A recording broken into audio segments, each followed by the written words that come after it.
자, 셋째 시간 이어서 갑니다. 자, 이제 대항력이죠. 293페이지입니다.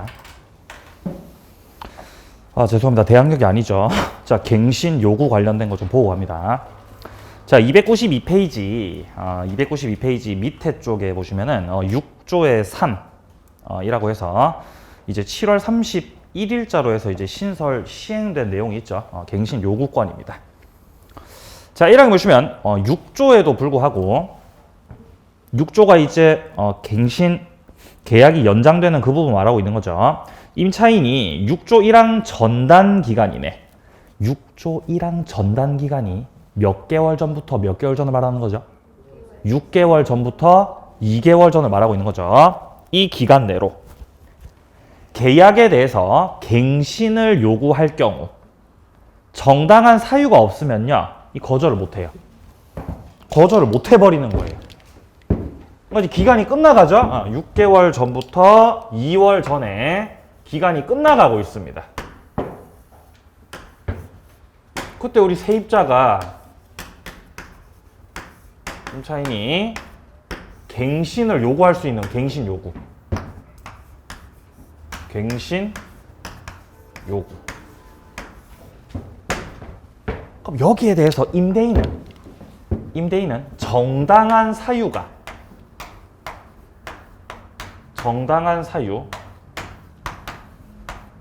없다면 거절이 된다고 거절 못한다고? 거절 못한다는 거예요. 사유가 없으면은 거절 못하고 갱신이 된다는 거예요. 그럼 반대 해석도 잘 하셔야 돼요. 정당한 사유가 그러면 있으면 그럼 거절이 돼야 안 돼요? 그럼 거절된다는 거예요. 그게 사유가 지금 1호부터 9호까지 나와 있는 거예요. 첫 번째, 임차인이 이기의 차임액에 해당하는 금액에 이르도록 연체를 했다. 네가 연체를 했네? 그럼 너는 갱신을 요구할 게 아니라 너는 쫓겨날 상황입니다. 지금 나가야 되겠죠? 그러니까 임대인이 갱신 안 해줍니다. 거절할 수 있어요. 두 번째, 임차인이 거짓 그 밖에 부정한 방법으로 임차했을 때. 세 번째, 서로 합의했을 때. 네 번째, 임차인이 임대인의 동의 없이 전부 일부를 전대차를 해버렸을 때. 전대차했다는 건 다른 사람한테 빌려줬다는 겁니다. 근데 동의 받고 했어요? 동의 안 받고 했어요? 동의 안 받고 했죠? 버릇 없네요. 그럼 갱신 거절하고 내보내는 거죠. 자, 5번 다섯 번째, 임차한 주택 전부 일부를 고의나 중과실로 파손시켰을 때. 나가라 할 수 있습니다.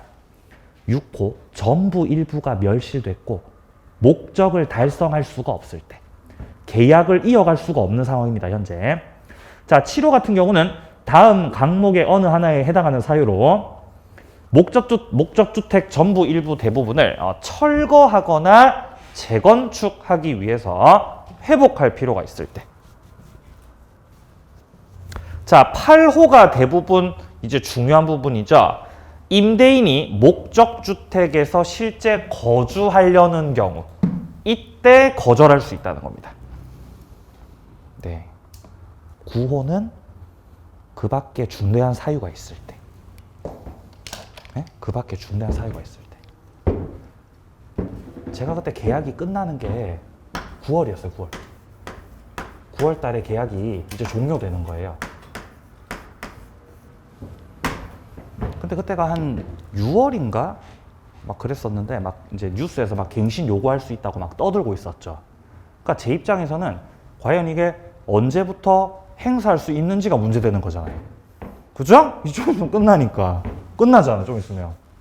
그때 당시 2020년이었죠. 지금도 2020년이네요. 좌우지간. 끝나고 있죠. 아니, 근데 소급 적용은 안 되지 않나? 소급 적용은? 왜냐면 나는 이 갱신 요구 신설되기 전부터 이미 체결한 임대차였죠? 과연 소급 적용이 되는 것이냐? 소급 적용 된다 그랬죠? 문재인 정부에서. 소급 적용 됩니다. 그것도 희망을 가지는 거죠. 좋다. 소급 적용 된다. 빨리 시행됐으면 좋겠다. 시행됐으면. 근데 시행 일자가 7월. 네? 며칠 지금? 21일? 31일이에요? 31일. 이때부터 시행됐거든요. 시행. 그러니까 7월 31일부터 시행할 수 있으니까 나는 9월에 끝나니까 시간 잘 끌고 있었거든요. 드디어 갱신 요구한 거예요. 갱신할게요. 이제 2년 연장할 수 있죠. 그죠? 갱신 요구한 거예요. 그러니까 주인이 뭐라고 한지 아세요? 네? 주인이 뭐라고 한지 아세요? 내가 살 건데요. 내가 거주할 거예요. 이렇게 얘기했던 거예요. 그래서 쫓겨난 거예요. 네? 실제 뭐 하려고? 실제 거주하려고. 자, 참고로 임대인뿐만 아니라 임대인의 직계 존비속 포함입니다. 내 아들이 살 거야. 내 엄마가 살 거거든. 너 나가. 이렇게 할 수 있다는 거죠. 그럼 거절해버리는 거예요. 근데 그래 놓고 안 살 수도 있잖아요. 그래 놓고 안 살 수도 있잖아요. 어떻게 해야 돼요? 그러니까 그걸 어떻게 확인해요? 분쟁이 많잖아요. 그래서 집주인들이 내가 살 건데요 해놓고 안 살아요. 그죠? 그래서 제가 확인해봤어요. 그거 가가지고 우편물 확인해서 우편물을 그 주인 이름 써져 있는지 확인도 하고. 농담이에요. 웃자고 소리입니다. 지금 제도가 어떻게 됐냐면은 임차인이 전입세대 열람할 수 있어요. 전입세대 열람을 해볼 수 있습니다. 여기에 과연 임대인이 살고 계신지, 임대인의 존비속께서 살고 계신지를 확인할 수 있어요. 그래서 확인했어요. 확인했는데 거주 안 하고 있어 얘가. 나쁜 놈아.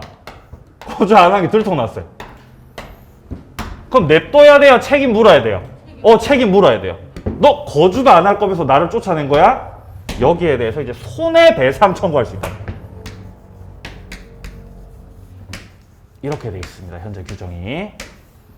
네, 근데 실익은 하나도 없는 거죠. 실익 없습니다. 그냥 뭐 위장전입 해놓으면 되잖아요. 위장전입 해놓으면 되죠? 어떻게 확인할 거예요? 위장전입 해놓으면. 실익이 없다고요. 자, 내려가서 2항. 자, 1항에 따른 갱신요구권은 한 번만 할 수 있습니다. 한 번. 그리고 한 번 행사하면 2년이 연장됩니다. 자, 오른쪽 5항을 보세요. 5항. 임대인이 1항 8호 사유로 갱신을 거절했는데, 자, 1항 8호 사유가 뭐였죠? 실제 거주. 자, 이 사유로 갱신을 거절했는데, 갱신 요구가 거절되지 않았더라면 갱신되었을 기간이 만료되기 전. 이게 몇 년이죠? 이게 2년이에요. 갱신이 거절되지 않았더라면 갱신되었을 기간 2년. 그 기간 동안에, 그 기간이 되기 전에 정당한 사유 없이 제3자, 다른 사람한테 주택을 임대를 했다. 그럼 이때 임대인은 이 거절로 인해서 임차인이 입게 됐던 그 손해를 배상할 의무가 있다는 것입니다. 이렇게 신설되어 있습니다. 손배 청구할 수 있다는 뜻이죠. 자, 밑에 6항 같은 경우는 자, 어떤 금액에 대해서 손배 청구를 하느냐가 나와 있으니까 참고적으로 읽어봐 두시면 되겠습니다. 자, 기간 마무리했고요. 자, 내려가서 이제 대항력입니다. 주택임대차 보호법상의 대항력 취득 방법은 밑에 3조에 나와 있습니다. 임대차는 그 등기가 없어도 임차인이 주택 인도와 주민등록을 마쳤다면은 그 다음 날서부터 제3자에게 효력이 생긴다. 이때 주민등록이라는 건 전입신고 말하는 거다. 전입신고. 사항에 보시면 밑에 주택의 양수인은 임대인의 지위를 승계한 걸로 본다. 이거 아까 제가 강조했던 거죠. 대항력을 취득했다는 거는 새로운 집주인한테 임대인 지위가 승계된다는 뜻이다라고 말씀드렸죠. 자, 뒤로 넘기세요. 자, 이번에 보시면 대항력 구비 요건들 나와 있습니다. 자, 양괄호 1번에 보시면요. B의 전입신고가 말소 기준 권리보다 빠르고, 자, B라고 하는 건 지금 임차인입니다. 임차인. 자, 그리고 배당 요구를 하지 않으면 대항력 있는 임차인이 된다. 자, 2항 봅니다. 양괄호 2번 봅니다. 대항력 없는 임차인. 말소 기준 권리보다 전입신고가 늦으면 대항력이 없는 임차인이다. 새 주인이 보증금 안 주고 쫓아내도 법적인 문제는 없는 것이다. 지금 이게 뭔 말이냐면 위쪽에, 맨 위쪽에 예를 들어 A가 소유한 아파트에 B가 미등기 전세 1억에 살고 있는데 A가 빚을 갚지 못해서 아파트가 경매로 팔렸다. 자, 소유자 A입니다. 만약에 여기서 B가 전입신고를 했고, 자, 전입신고했다는 건 지금 대항력 있다는 거, 대항력 없다는 거. 대항력 있다는 거예요. 자, 대항 요건도 갖췄고, 대항 요건도 갖췄고, 대항력도 있다는 거예요, 지금은. 내가 1순위거든. 자, 근데 그러고 나서 이 집주인이 은행 가서 대출 받아가지고 저당이 설정되면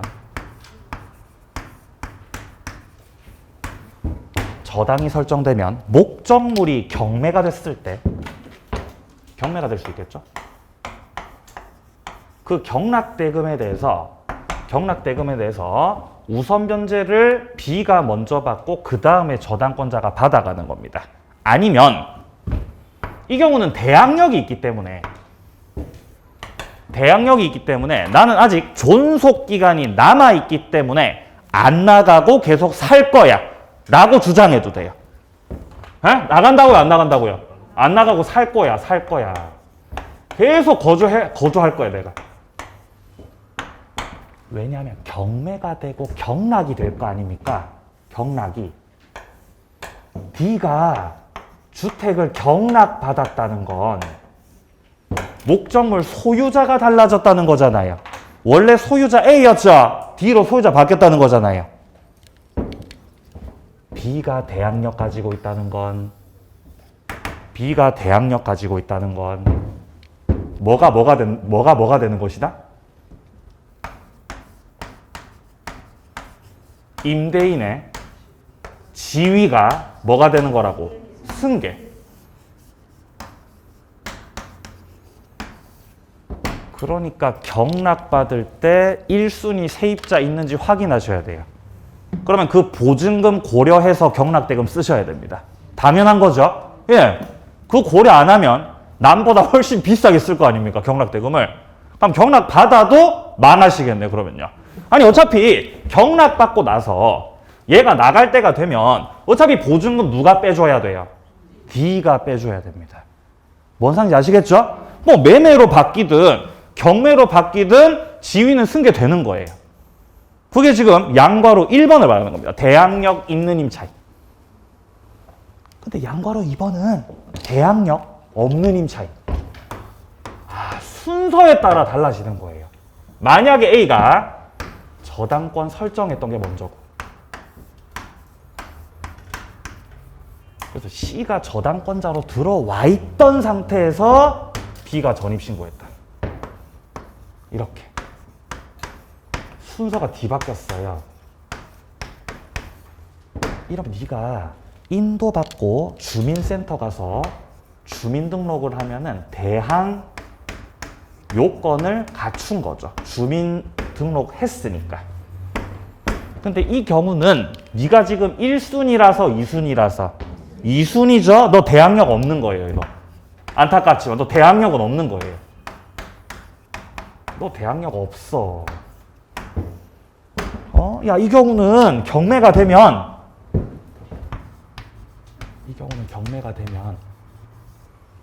1순위 저당이 말소의 기준이 돼. 말소 기준 권리. 경매가 되면 저당권은 반드시 소멸합니다. 소멸하고 우선 변제 받아서 나가는 거예요. 근데 C가 1순위고 말소 기준이 된다는 건 밑에 있는 것들도 다 없어진다는 뜻. 너도 소멸이에요.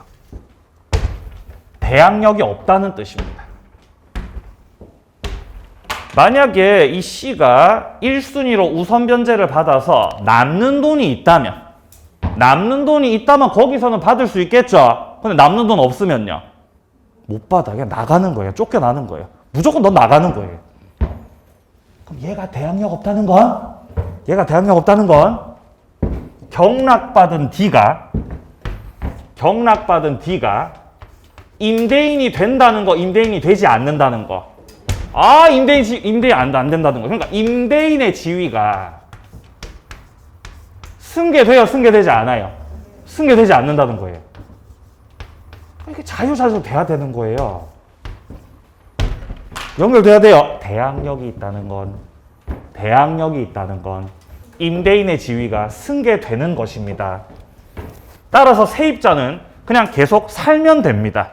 계약이 끝나고 나서 경락인한테 보증금 받으시면 됩니다. 근데 이런 경우라면 당장 나가야 됩니다. 저 경락인한테 보증금 달라고 하면 돼요, 안 돼요? 안 되는 거예요. 근데 현실에서는 달라고 해요. 현실에서. 그럼 경락인도 줘요, 안 줘요? 안 줘요. 왜 줍니까? 안 줍니다. 여러분한테 주겠어요? 안 준다고요. 그럼 여기서 이제 들어온 걸 보는 거예요. 이분도 안 나간다고요. 그럼 명도 소송하고 집행관도 와서 막 짐 빼고 막 이런 이제 일들이 생기는 거예요.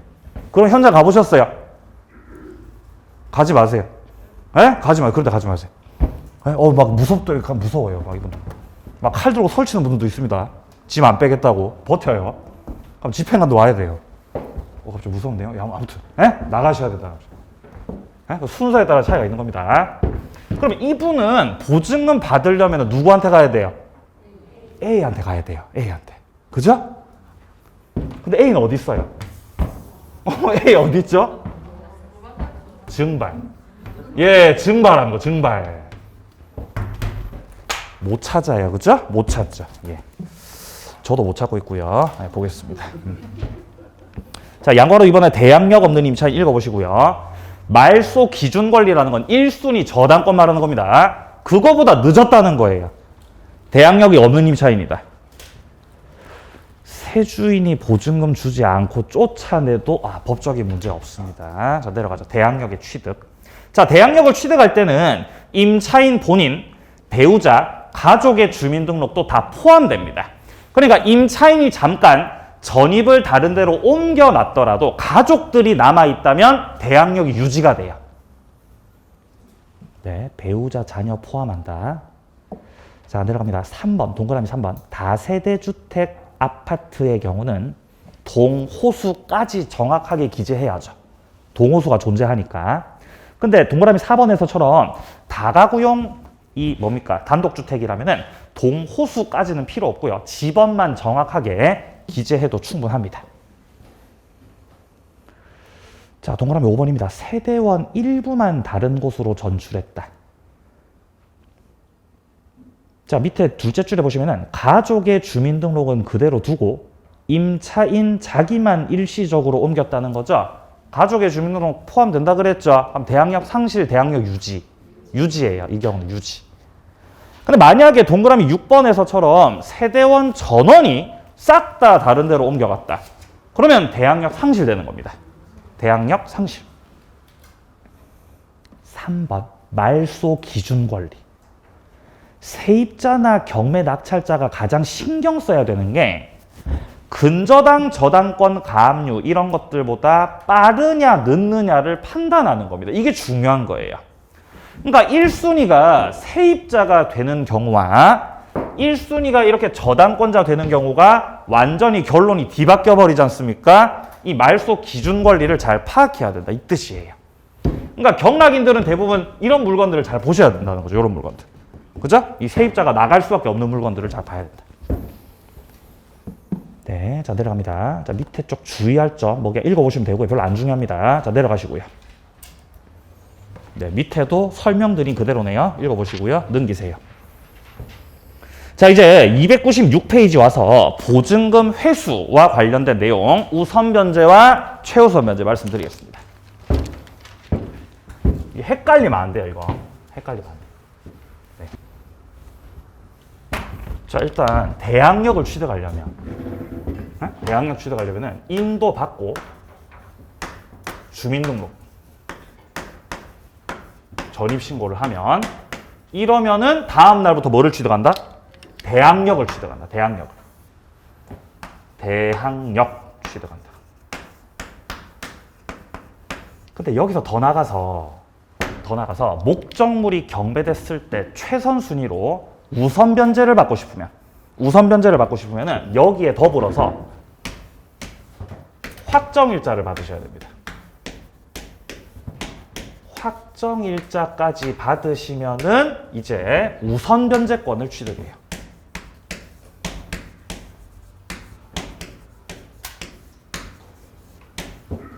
우선 변제권을 취득하면 이제 경락대금을 법원에서 받아갈 수 있는 겁니다. 그러니까 이거 섞으면 안 돼요. 이 대항력하고 우선 변제하고 섞으면 안 돼요. 섞으면 안 돼.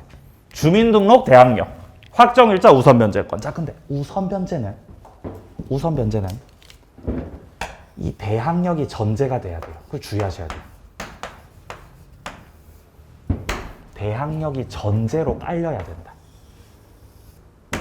뭔 말이냐면 임차인이 특정 시점에서 임차인이 확정일자를 받아도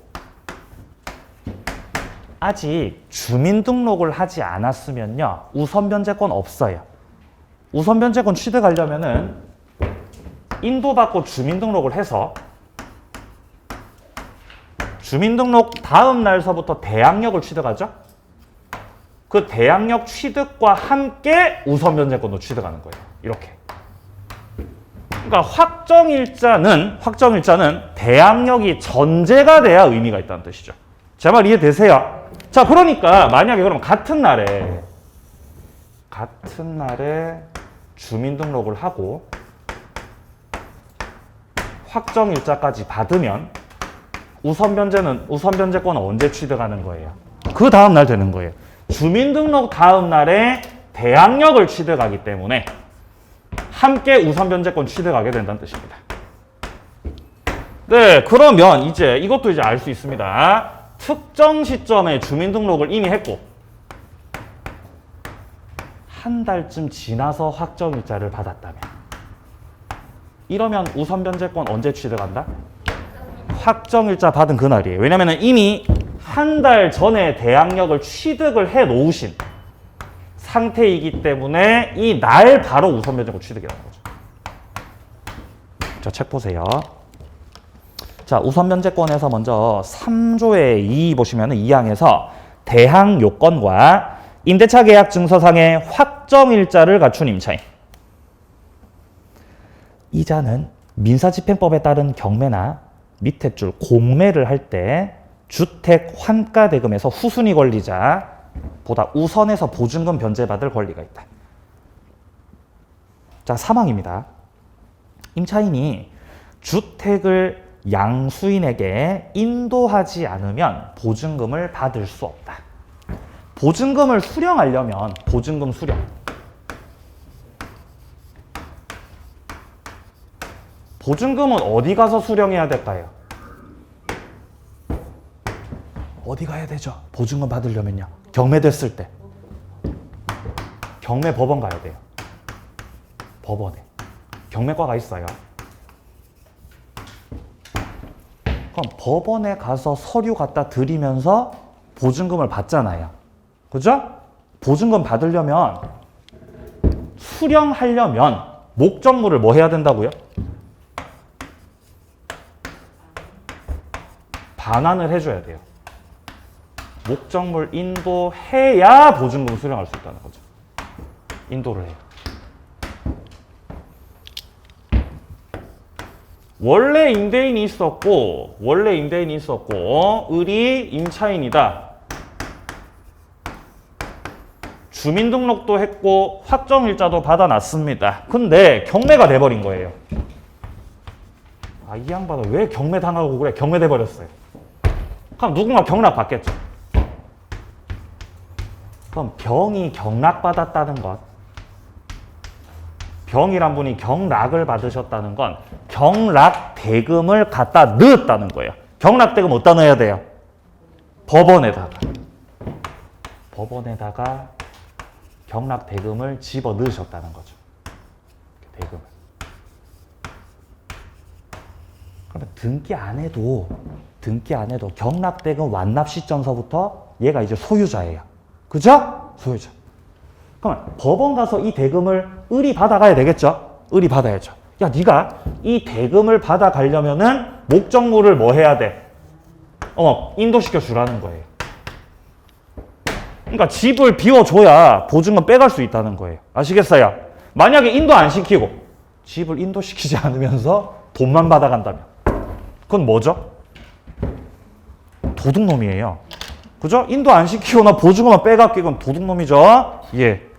그래서 법원에서 배당받으러 갈 때 목적물을 경락인한테 인도시켜 줬다는 서류가 필요해요. 그 서류 갖다 줘야 되는 겁니다. 담당 공무원한테. 네, 그게 사망이었습니다. 자, 오른쪽에 확정일자란 네, 읽어보시고요. 자, 순위 같은 경우도 그냥 보시면 되겠죠. 자, 내려갑니다. 2번 최우선 면제권. 자, 최우선 면제 같은 경우는 8조를 보시면요. 임차인은 보증금 중 일정액을 다른 담보물권자보다 우선해서 변제받을 권리가 있다. 이 경우 임차인은 경매 신청 등기 전에 대항 요건을 갖춰야 된다. 여기서 잘 보셔야 할 표현은 보증금 중 일정액이라는 표현입니다. 보증금 전부예요? 일정액이에요? 일정액. 그러니까 우선 변제권이라고 하는 거 하고 우선 변제권하고 이 최우선 변제권하고는 다른 개념이에요. 이게 달라요. 이 섞으면 안 돼요. 최우선 변제권을 뭐라고 또 표현하냐면은 보증금 중 일정액이라고 표현합니다.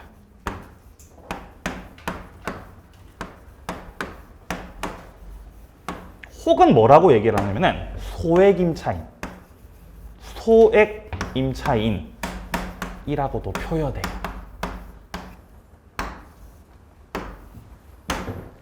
왜냐하면 우선 변제권이라는 건 첫 번째 성립 순서에 따라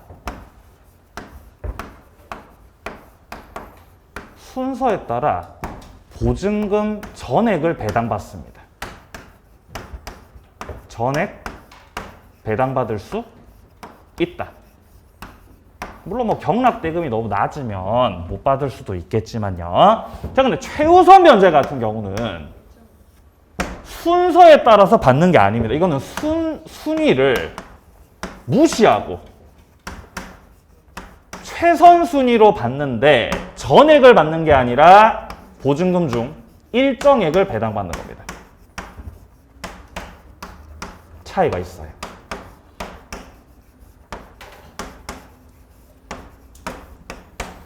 자, 그럼 보증금 중 일정액이라는 게 어떤 것이냐? 그거는 뒷페이지 한 장 넘기시면은 나옵니다. 자, 지금 표를 보시면 서울특별시 그리고 과밀억제권, 광역시, 기타 지역 순서로 나오고 있죠. 여기서 오른쪽 칸에 있는 이 보증금 액수가 이 나열한 금액 이하가 됐을 때 최우선 변제 받을 요건을 갖추는 겁니다. 지금 현재 서울특별시 기준으로 1억 1천만 원 이하여야 된다 그러죠. 만약에 보증금이 1억 2천이면 최우선 변제 못 받는다는 뜻이에요. 왜냐면 너는 부자거든요. 그죠? 넌 부자잖아. 그러니까 보증금을 1억 1천으로까지만 딱 해놔야 된다는 거죠. 뭐 받으려면? 최우선 변제 받으려면. 근데 그렇다고 해서 1억 1천을 다 받는 건 아니고 그렇게 요건을 갖췄을 때 받을 수 있는 금액은 오른쪽 칸에 3,700입니다. 지역 따라 달라요. 과밀억제권 3,400, 광역시 2,000, 기타 지역 1,700입니다. 이 금액을 수령할 수 있어요. 순위 갖다 무시하고. 그러니까 최우선 면제는 보증금 중 일정액을 배당받는 겁니다. 일정액. 순위를 무시하고요. 자, 그리고 우선 변제 같은 경우는 취득하려면은 대항 요건이 전제가 된 상태에서 대항 요건을 전제로 깔고 확정일자 받아야 된다 그랬죠. 근데 주의하셔야 돼요. 최우선 변제 같은 경우는요. 확정일자 필요 없어요. 확정일자는 최우선 변제하고는 상관이 없다. 확정일자는. 대항 요건만 있으면 된다. 대항 요건으로 충분. 그러니까 주민등록 하시면 된다는 뜻이에요. 이 주의하셔야 돼요. 일단 이 두 가지 비교 잘 해두세요. 자, 그리고 한 장 다시 앞으로 가서요. 297페이지 밑에 쪽에 291페이지 밑에 쪽에 아까 8조 1항 봤었거든요. 거기서 2항도 확인합니다. 2항. 2항이 아니라 3항입니다. 3항. 자, 둘째 줄 중간에 보시면은 보증금 중 일정액의 범위와 기준은 주택가에게 2분의 1을 넘기지 못한다.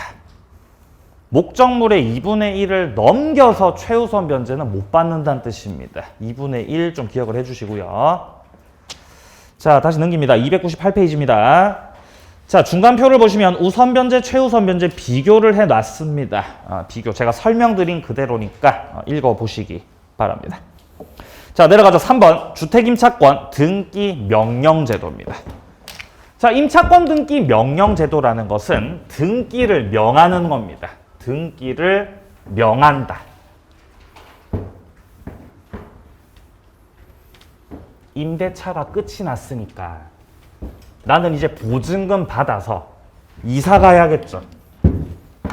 임대차가 끝이 났어요. 임대차가 종료가 됐습니다. 선생님, 저 이제 이사 갈 겁니다. 이사 갈 거예요. 저 집도 사놨습니다. 부럽죠? 이렇게 집을 사놨죠. 이 상태입니다. 자, 근데 임대차가 끝났고 임대인이 보증금을 빼줘야 되는데 안 빼주는 거예요. 짐도 다 옮겼고. 선생님, 짐도 다 옮겼는데 이제 여기 들어가면 되는데 못 들어간다는 거예요. 왜냐하면 내가 주민등록을 지금 얘랑 계약을 했던 곳이 통영이에요. 통영. 경남 통영시. 그럼 통영시 아파트에 내가 세입자로 지금 주민등록돼 있잖아요. 그죠? 자, 그리고 확정일자도 받아놨거든. 그러면 주민등록과 확정일자를 통해서 을은 지금 현재 이 통영 아파트에 대항력이 있고 확정일자를 통해서 우선 변제권도 가지고 있는 겁니다.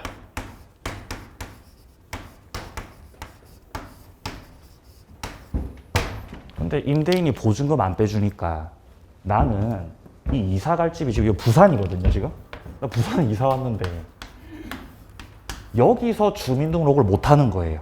뭔 상인지 아시겠어요? 주민등록 못 하지 여기서 이제. 왜냐면 내가 여기서 주민등록을 해버리면 내가 부산에서 주민등록을 해버리면은 이거 주민등록 없어지잖아요. 그죠? 그럼 대항력 상실이에요. 그럼 우선 변제권도 없어져요. 대항력이 전제가 돼야 되니까. 그럼 보증금 못 받잖아요. 그러니까 옮겨요, 못 옮겨요? 못 옮겨요. 그럼 안 옮기면 되잖아요. 그러면 우편물 받으러 통영 왔다 갔다 해야 돼요. 그죠? 우편물 다 통영에 다 도착하잖아요. 그죠? 계속 왔다 갔다 해야 된다는 거죠. 그럴 때 얘가 주민등록을 할 수 있게끔 하기 위해서 법원에다가 이 통영 관할 법원에다가 임차권 등기 명령 신청할 수 있습니다.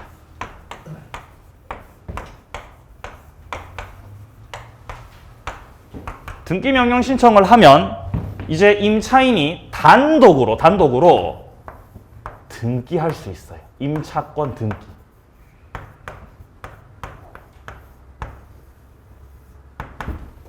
그러면 부산에서 주민등록 해도 돼요. 그러면 주민등록을 내가 통영에서 안 하고 있지만 확정일자도 지금 의미가 없어졌지만 등기를 해놨기 때문에 대항력 우선 변제권 유지돼요. 그래서 이사 나가기 전에 등기하고 나가시라는 거예요. 이 제도를 통해서. 네. 통영에서 이렇게 고속도로 올리는 데 있죠. 고속도로. 예? 거기 바로 직전에 법원이 있어요. 거기 가서 신청하고 이제 이사 가시면 돼요. 신청하고. 예, 그렇다는 거죠. 자, 그래서 밑에 쪽 3조의 3을 봅니다. 임대차가 끝났는데 보증금이 반환되지 않으면 임차인은 주택 소재지 관할하는 그 지방법원, 법원 지원, 시군법원에다가 임차권 등기 명령 신청할 수 있다. 자, 5항입니다. 임차인은 임차권 등기 명령 집행에 따른 등기를 마치면 대항력과 우선 변제권을 취득하고 밑에 줄 이미 대항력이나 우선 변제권이 있었으면 그 대항력 우선 변제권 그대로 유지된다.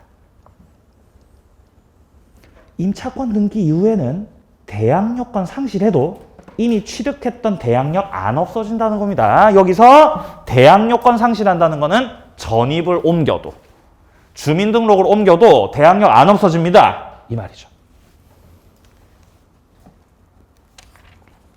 등기명령 제도였고요. 자, 이제 상가 건물 조금만 보겠습니다. 자, 힘내세요. 이거만 보고 마칩니다. 자, 301페이지. 자, 이제 주택임대차 보호법에 이어서 상가 임대차 보호법을 보시면 거의 비슷해요. 네? 접근할 때 주택 임대차하고 보호법하고 그 다음에 이 상가 임대차 보호법하고 물론 똑같지는 않죠. 거의 비슷하다. 거의 이렇게 그냥 이렇게 비슷하다는 거죠. 비슷하다. 그러니까 상가 임대차를 정리할 때는 이걸 정리할 때는 주택하고 다른 점을 정리해야 돼요. 주택과 다른 점.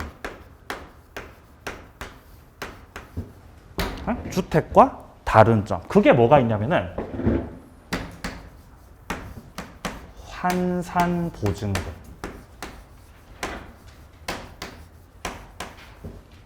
그 다음에 권리금 규정. 이렇게 두 가지예요. 자, 환산보증금이라고 하는 부분하고 권리금 규정 이 두 가지가 주택임대차 보호법에는 없는 내용입니다. 그러면 나머지 내용들은 어차피 뭐 숫자가 조금 다를 뿐 똑같기 때문에 따로 정리하지 말고 두 가지 정리하시라는 거예요. 원래는 세 가지였어요. 여기에 갱신 요구권도 포함되는 거였는데 지금은 주택에 신설이 된 거죠. 차이점 두 개로 줄어들었습니다.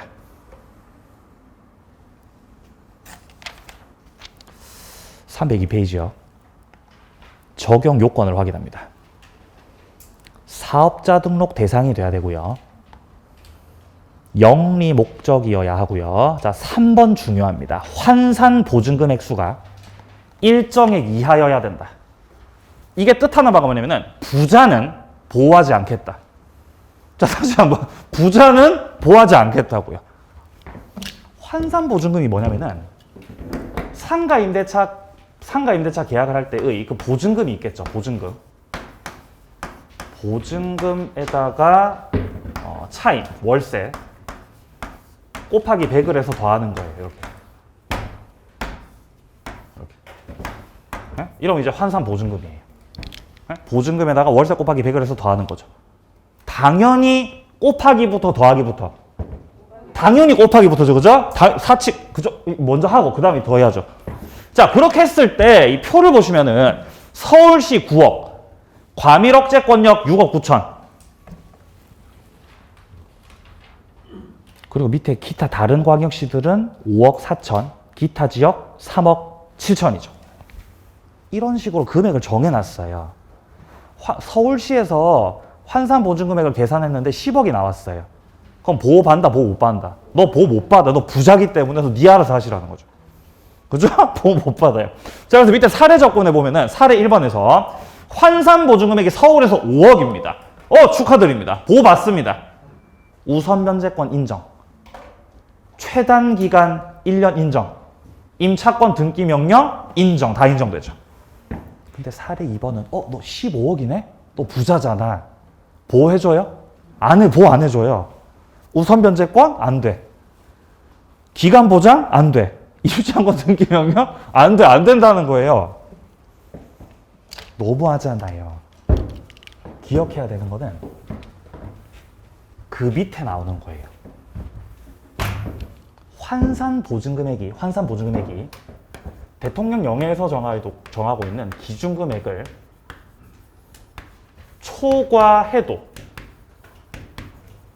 초과하더라도 예외적으로 적용이 되는 규정들이 있거든요. 이 주의하셔야 돼요. 초과해도 적용되는 규정. 그게 지금 밑에 나오는 1, 2, 3, 4번입니다. 계약 갱신 요구권은 인정해줄게. 그러면 서울시 기준 환산보증금 15억이라도 갱신 요구는 할 수 있다는 겁니까? 예, 이건 할 수 있다는 뜻이에요. 이거 이해를 잘 하셔야 돼요. 자, 그리고 대항력도 인정해줄게. 주민등록이 아니라 저 사업자 등록이죠. 사업자 등록하면 안 쫓겨나게는 해줄게. 권리금도 받을 수 있게 해줄게. 3기 연체하면 쫓겨난다는 것도 그대로 다 적용됩니다. 네, 그래서 1, 2, 3, 4 기억하시고요. 이건 이제 상관없이 적용되는 거. 자, 오른쪽 페이지. 임대차 기간 1년입니다. 1년. 주택임대차보호법에서는 2년이었죠? 상관은 1년입니다. 내려갑니다. 계약갱신 요구권입니다. 자, 밑에 쪽 입법 취지를 보시면요. 장기간 상가를 경쟁력 있게 운영하기 위해서 시설 투자한 임차인에게 10년 동안 영업권 보장해 주는 걸 갱신 요구권이라고 합니다. 네. 밑에 줄을 보시면은 오른쪽에 최근에는 갱신 요구권 최대 기간도 원래는 5년이었어요. 그래서 임차인들이 악마의 5년이라고 했던 거죠. 그죠? 5년 동안 자리 잡아놔도 어차피 쫓겨날 거니까. 그래서 이걸 몇 년으로 늘려줬다? 10년으로 연장해 준 거예요. 주택임대차 보호법에서의 계약갱신 요구는 한 번만 할 수 있다 그랬어요. 그죠? 그리고 2년 연장되는 거죠? 상가는요? 10년 연장되는 거예요. 달라요, 그죠? 달라요. 내용이 좀 달라요. 이해를 잘 하셔야 돼요, 이거를. 이해를 잘 하셔야 돼요. 그러면 임대차를 했는데, 자, 갑하고 을하고 임대차를 했어요. 근데 이분이 국밥을 하시더라고, 국밥을. 근데 장사가 잘 돼요. 장사가 잘 돼. 이분이 이제 우리 상가에 계시는 분인데, 뭐 김치랑 이런 것도 다 직접 저기 하시더라고요. 뭐 단무지 이런 것도 다 직접 저기 해가지고 아주 깔끔해요. 돼지국밥 깔끔하고 장사 잘 된다고요. 배 아프죠, 그죠? 임대인이 배 아프다고요. 배가 아파, 배가. 그러니까 이제 지나갈 때 인사도 잘 안 하는 거죠. 너무 배 아프니까. 너무 장사 잘 되니까. 나는 망해가고 있는데. 그죠? 자, 그래서 이분한테 우리가 계약을 3년을 했지 않습니까? 3년을. 예, 상가 임대차 최단기는 1년이고 이제 3년이 됐잖아요. 3년 동안 장사하셨잖아요, 선생님. 3년 동안.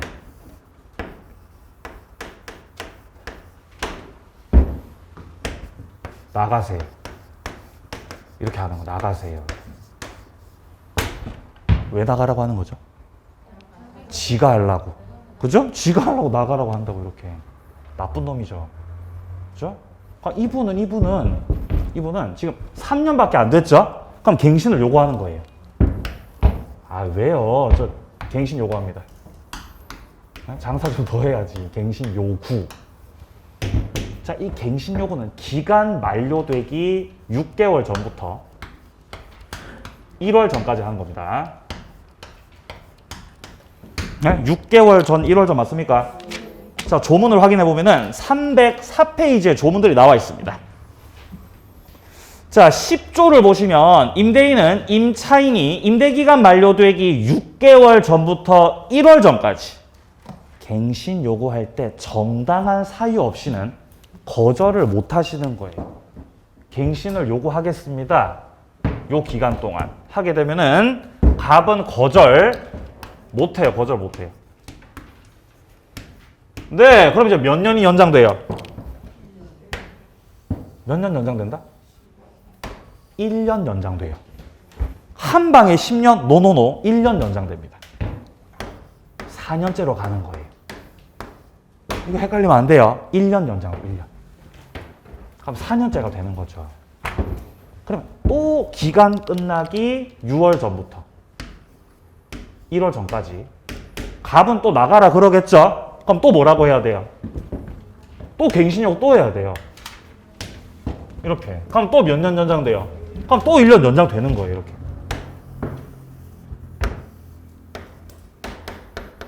그러니까 이건 이제 1년에 한 번씩 하는 마치 행사처럼 1년에 한 번씩 하는 행사처럼 임대인은 나가라 그러고 임차인은 계속 갱신 요구하는 거예요.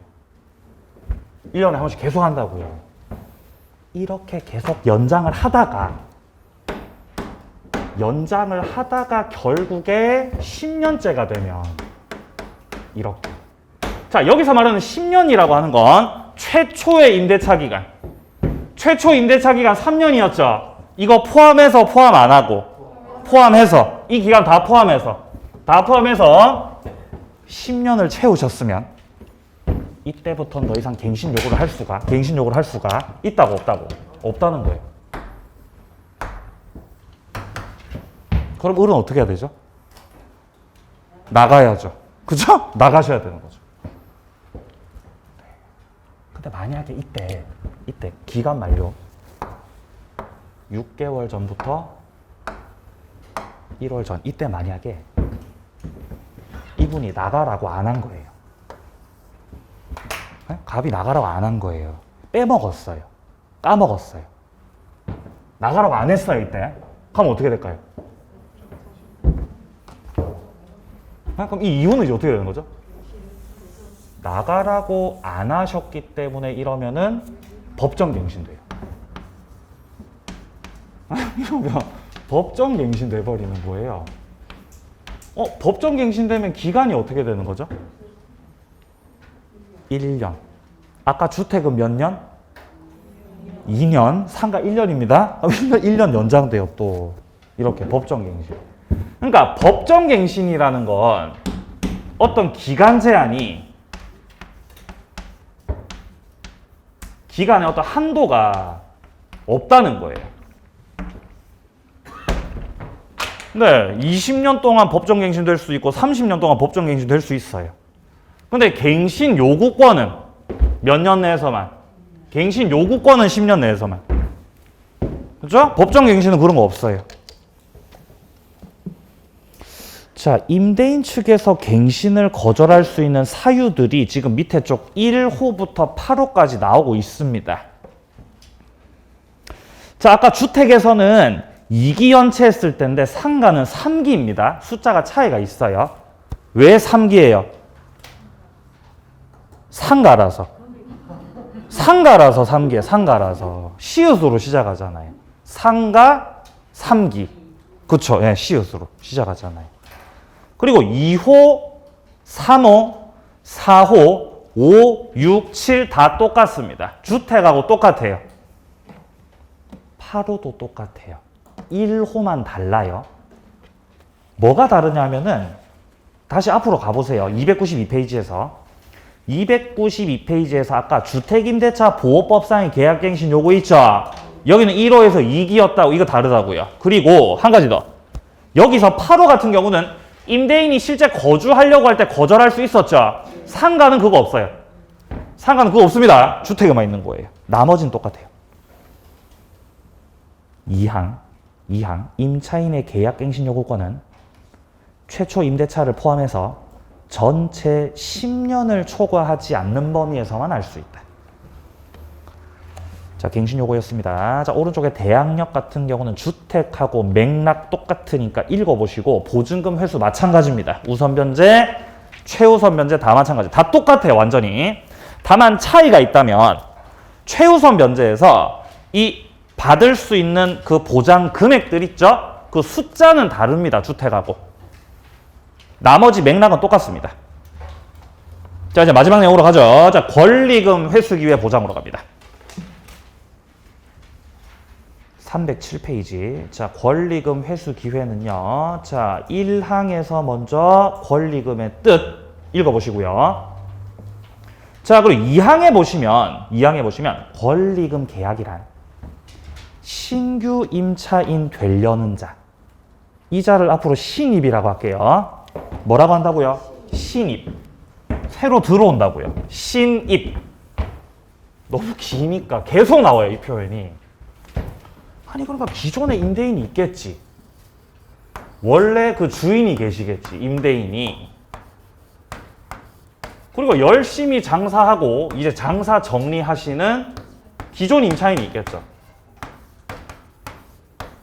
그리고 신규 임차인이 되려는 자. 신규 임차인이 되려는 자를 신입이라고 하기도. 신입. 새로 시작하시는 분, 이분이 임차인에게 권리금 지급하기로 하는 계약이 바로 계약금 계약이라는 거죠.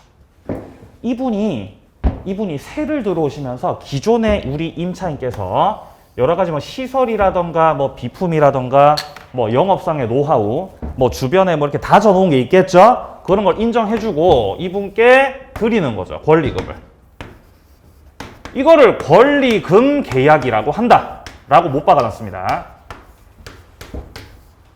근데 여기서 갑이 나서가지고 야 나한테도 뭐 좀 없냐? 하면 돼야 안 돼요? 아 그러면 안 된다는 거죠. 그러면 안 된다는 거죠. 이분이 와가지고 야 나도 좀 저기 안 되겠냐? 이렇게. 안 돼요 선생님. 권리금 계약은 기존 임차인하고 신입하고 하는 겁니다. 아 그래? 그러면은 니네가 그런 식으로 나오면은 나는 너하고 임대차 계약을 안 할 거야. 그러면 임대차 계약 체결을 거절합니다. 이런 식으로 하시면은 을의 입장에서 이제 계속해서 이 임대차가 체결이 안 되면 을이 계속 있어야 되겠죠? 그럼 이제 문제가 생긴다고요. 그러니까 이런 식으로 하는 걸 못하게 해놓은 거예요. 못하게. 그러니까 을이 권리금을 받는 거를 갖다가 갑이 방해하면 돼야 안 돼요? 방해하지 마시라는 겁니다. 방해하지 마라. 자, 밑에 10조의 4. 임대인은 임대차 기간 끝나기 6개월 전부터 임대차 종료 시까지 다음 각 호의 어느 하나에 해당하는 행위를 함으로써 권리금 계약에 따라 임차인이 주선한 신규 임차인 되려는 자, 을이 병을 데리고 왔습니다. 부터 권리금 지급받는 걸 방해하시면 안 된다는 거예요. 자, 어떤 식의 방해 행위가 있냐? 밑에 1호부터 4호가 나와 있습니다. 임차인이 주선한 신입에게 권리금을 요구하거나 신입한테 권리금 받는 거. 누가 권리금을 요구한다는 거죠? 임대인이 요구한다는 거. 그러면 돼야 안 돼요? 안 된다고. 네가 권리금 받아 챙겨? 안 된다고. 자, 2호입니다. 임차인이 주선한 신규 임차인. 이 신입으로 하여금 임차인에게 권리금 지급하지 못하게 하시는 거. 방해하는 거죠. 3호.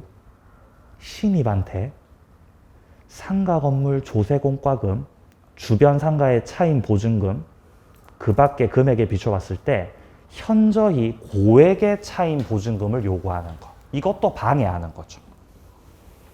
그리고 4호 같은 경우는 정당한 사유 없이 계약 체결을 거절하시는 것. 이런 거 하시면 안 된다는 겁니다. 그럼 이런 식으로 방해를 하면 이거 이제 어떻게 해야 되는 것이냐? 이러면은 손해배상 청구를 할 수 있습니다. 자, 근데 좀 내려가서 2항을 보세요. 2항. 다음 각 호에 어느 하나에 해당하는 경우에는 정당한 사유가 있는 것으로 본다. 이런 경우는 이 계약 체결을 거절할 수 있다는 겁니다. 1호. 임차인이 주선한 신규 임차인 되려는 자가 차임 지급할 자력이 없다. 아무리 봐도 얘는 지금 개털인 것 같아. 개털. 돈이 없는 놈이라는 거죠. 그럼 내가 니하고 임대차 해봤자 너 월세도 제대로 못 낼 거잖아. 그럼 갑의 입장에서는 임대차 한다, 임대차 거절한다. 거절한다고 거절하겠다고요. 그죠? 왜 거절해요? 자력이 없어서. 그죠? 자력이 없어서. 2호. 임차인이 주선한 신규 임차인 되려는 자. 저 병이 임차인으로서의 의무 위반할 우려가 있다. 그죠? 그 밖에 임대차 유지하기 어려운 상당한 사유가 있다는 겁니다. 분명히 문제가 생길 거야. 너랑 계약을 하면. 거절. 자, 3호. 임대차 목적물인 상가 건물을 1년 6개월 이상 영리 목적으로 사용하지 않았을 때. 그럼 더 이상 상가로서의 이제 가치가 없어지고 있다는 뜻입니다.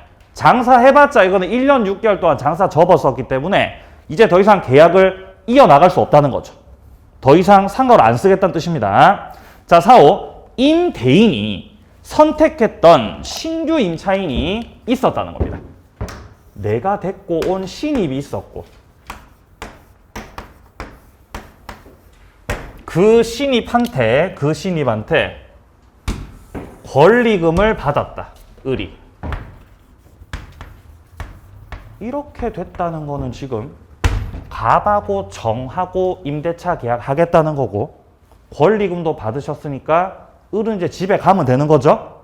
근데 을이 또 병을 또 데리고 왔어요. 그러면 갑은 병하고 임대차 계약을 해요? 나는 정하고 계약했으니까 거절해요. 거절한다는 거죠. 거절. 이미 내가 데리고 왔던 신규 임차인이 정해졌고 나는 얘하고 계약을 할 거고 너 권리금도 받았잖아. 근데 얘는 왜 데리고 오냐는 거지. 아, 거절할 거라는 거지. 얘를 안 한다고. 이게 지금 사유입니다. 사유. 이런 사유가 있다면은 거절할 수 있다. 자, 뒤에 기타 내용들은 읽어보시고요. 뒤에 나오는 집합 건물이나 부실법, 가담법 이런 것들은 기본 이론 과정에서 추가적으로 다뤄보도록 하겠습니다. 자, 이렇게 해서 입문과정, 특별법, 주택임대차보호법, 상가임대차보호법까지 일단 마무리를 했고요. 오늘 OX까지 다 꼭 풀어보시고 그리고 우리가 입문과정에서 했었던 것들을 토대로 해서 조금 더 내용을 펼치고 조금 더 심화 있는 내용들을 1, 2, 3, 4 과정 중에서 기본서를 가지고 다뤄보도록 하겠습니다. 연말 마무리 잘 하시고요. 우리는 1월달 내년에 또 뵙도록 하겠습니다. 수고하셨습니다.